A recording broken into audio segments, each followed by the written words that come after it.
Selamat datang di podcast kita, tempat di mana obrolan santai bisa jadi bahan renungan. Saya Nurul Muiz dan ini teman saya. Dan saya Arfan. Hari ini kita akan membawakan podcast yang berjudul Naik Gunung Turun Tanggung Jawab. Selamat menonton.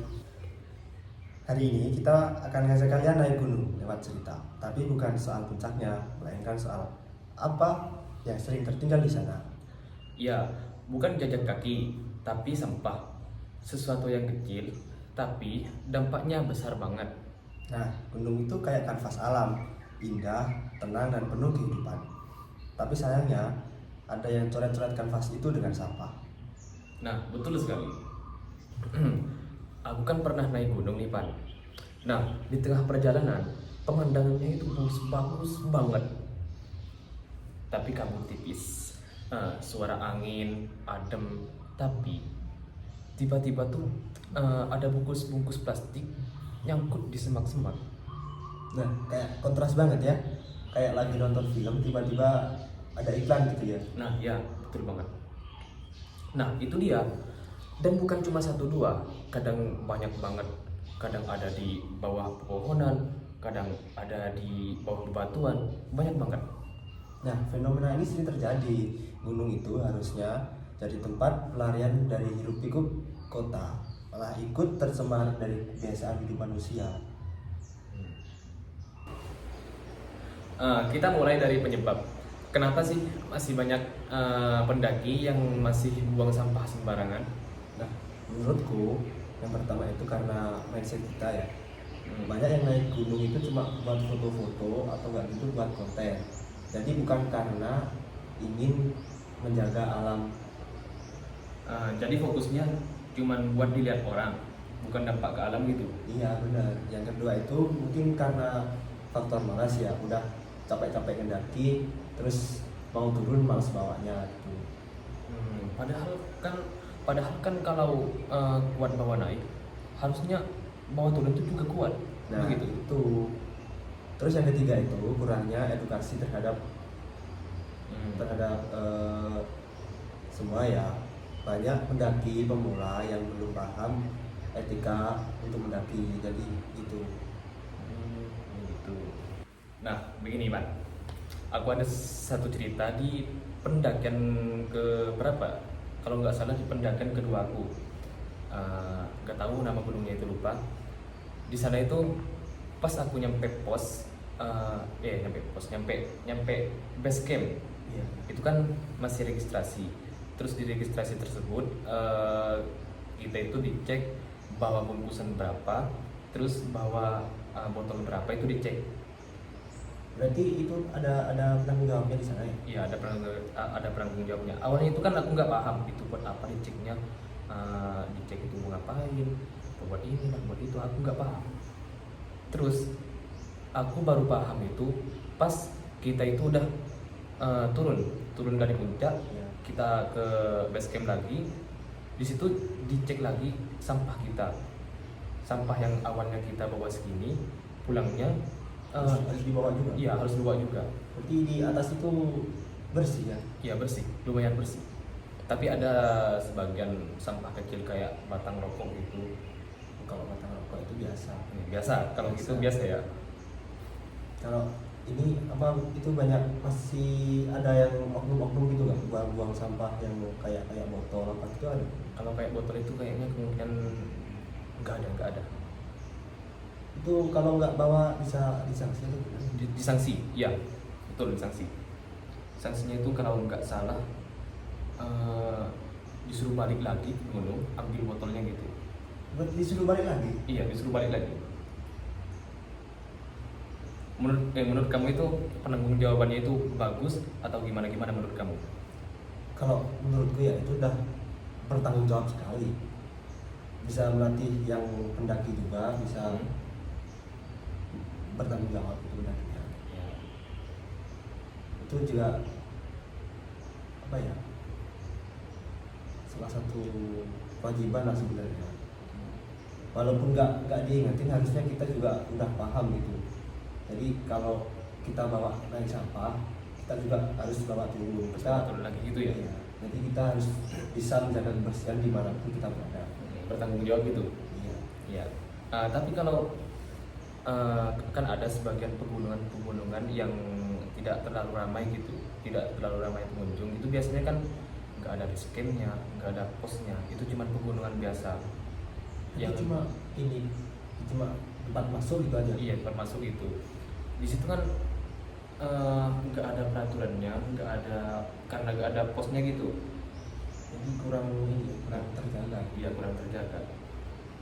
Menurut kamu itu gimana? Ya Seharusnya gimana itu? kalau bisa ya diadakan lah gitu yang biasanya pecinta alam gitu ya kan. Terus yang mau bertanggung jawab di situ kalau bisa yang dekat di situ lah. Kayak perumahan-perumahan yang dekat gitu ya. Iya, misalnya Warga desa yang dekat. desa ya. Kalau memang belum bisa berarti ya kita sendiri harus sadar gitu. Jadi kita ya bagaimana caranya kita menjaga kebersihan di gunung tersebut supaya bisa tetap asri gitu ya. Asri, nyaman. Biar kita itu pas selamanya kita berkunjung ke sana itu mata kita itu kelihatan wah gitu, kelihatan. Gitu. Kayak gitu. Harusnya begitu. Bisa menjaga kebersihan, kita juga harus bisa bertanggung jawab.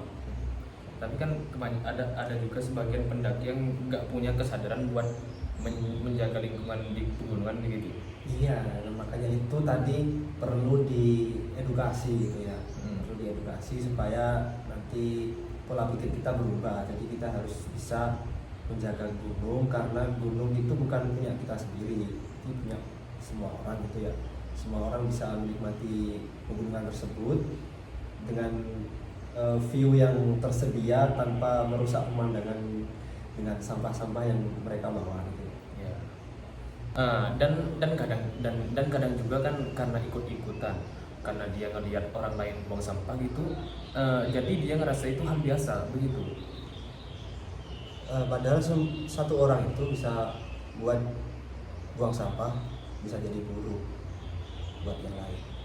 Jadi nanti orang banyak yang niru gitu. Betul. Setuju. Nah, sekarang kita bahas dampaknya. Ini yang sering kali dianggap remeh oleh para pendaki. Nah, sampah plastik itu butuh waktu yang lama buat terurai. Selama itu dia bisa mencemari tanah dan air yang ada di gunung. Nah, kalau masuk sumber air bisa berdampak ke kehidupan yang ada di bawah gunung juga. Belum lagi untuk hewan liar, mereka bisa makan sampah karena mengira itu makanan. Dan dampak visual juga penting. Keindahan gunung jadi rusak jika banyak sampah yang berada di lingkungan pegunungan. Ya iya, bayangin aja ya, naik jauh-jauh buat lihat pemandangan indah, tapi malah lihat sampah berserakan di mana-mana. Rasanya pasti kecewa kan? Kecewa banget lah. Banget. Kayak jelek banget gitu ya. Positif pemandangan. Merusak banget. Lingkungan itu kan jadi otomatis kita kan ke sana pengen lihat pemandangan yang indah, pengen lihat suasana yang indah gitu. Ya pengen menikmati di gunung gitu kan ya. Iya, tapi kan sampai sana, oh kok banyak sampahnya ya? Oh, Jadi kok gini ya? Iya, merusak banget. Mata itu lihatnya kayak nggak gimana gitu. Nah, sekarang bagian paling penting yaitu solusi. Yang pertama solusinya mulai dari diri kita sendiri. Prinsipnya sederhana, apa yang kamu bawa naik harusnya kamu harus bawa turun. Dan kalau bisa jadi pahlawan kecil dengan ambil sampah yang kita temuin.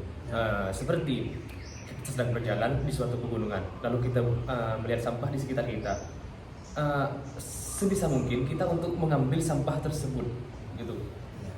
Yang kedua yaitu edukasi. Pendaki harus dibekali pengetahuan sebelum naik gunung. Bisa lewat komunitas, media sosial, atau briefing sebelum pendakian. Seperti kamu kan, seperti kamu mempunyai grup pendakian atau komunitas pendakian, kamu bisa cari tahu di mana informasi tentang pegunungan di sana. atau belajar lebih gitu. Oke.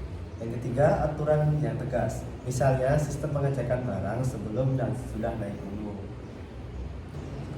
Kalau sampahnya nggak lengkap saat turun, kita bisa kena sanksi. Contohnya pada pendakian-pendakian pada umumnya, ketika kita turun, kita itu biasa dicek sampah kita. Ketika kita naik, sampah kita bawa barang segini, jadi turunnya itu harus bawa barang segini juga, begitu. Dan terakhir, memanfaatkan media sosial. Jadi jangan cuma upload foto tapi juga kampanye jaga alam. Bikin tren yang positif biar keren itu bukan cuma soal foto, tapi juga soal tanggung jawab. Bagaimana kita cara menjaga alam gitu ya. Ya, gimana kita cara menjaga alam. Betul banget. Pada akhirnya, gunung itu bukan tempat kita meninggalkan sesuatu, Tapi tempat kita untuk belajar sesuatu. belajar menghargai, belajar menjaga, dan sadar bahwa kita cuma tamu di sana. Jadi, lain kali kalau kalian naik gunung, Pastikan yang kalian tinggalkan hanya jejak langkah dan bukan sampah. oke, mungkin itu aja podcast dari kita berdua. See you di episode berikutnya.